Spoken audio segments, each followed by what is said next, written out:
Exciting. We've been at, it's like we live at NASDAQ now. We were here last night having fun ringing the closing bell, which initially it seemed kind of silly to me. It's not real, right? The computers at NASDAQ do what they do regardless of whether you push that button at precisely the right time. But I have to give them credit. They do a good job with pageantry. I felt it was all kind of stupid until the music started playing and everybody started clapping, and then all of a sudden it was a very, very exciting enterprise. So I appreciate them hosting us here this morning as well. The topic of the day is relates to artificial intelligence coming to Madison Avenue and advertising.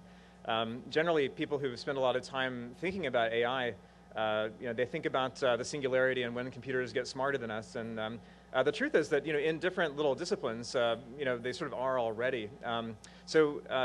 With Rocket Fuel, our mission was to bring AI to advertising and just try to remove the grudge work. It's amazing if you ever spend time in an agency. I know many of you do come from agencies in the audience. It's amazing how much time you spend just coming through spreadsheets and all these combinations of running this media in this test cell and this media in that test cell, and this one's working and that one's not, so take money from this thing and put it over there and then see how that goes for a while, and then okay, then that was too much money to put on that thing, so take it off of that. It's just an amazing amount of grudge work from people who got into it more for the love of the game, right? People don't go into advertising because they're awesome at Excel. Maybe some of you did, I don't know. But I suppose we did in a way at Rocket Fuel. But what we really want to do is kind of automate that part away, and it's been going really well. So our we're growing kind of more than double every year of our existence. The company right now is at 250 people in 15 offices around the world. And for today, we didn't want to kind of market ourselves too much. We wanted to have some real thought leaders talk to you.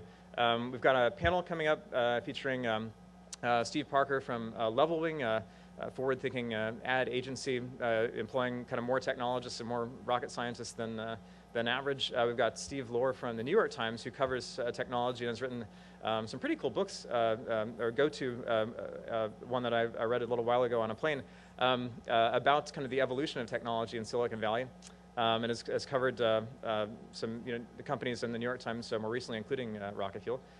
We have Bonin Bao from Kraft, who's been, I think it's fair to say, weirdly successful in championing new technologies for trying to understand social media and other marketing opportunities, first in digital and now really globally across all media at Kraft. And Chris Steiner, the author of the book that half of you are holding right now and the rest of you can pick it up on the way out, a book called Automate This: How Algorithms Came to Rule Our World. So we'll start off with Chris speaking about some of the stories that he uncovered while he was writing the book. Chris was a writer at Forbes, had written a best-selling book previous to this, and then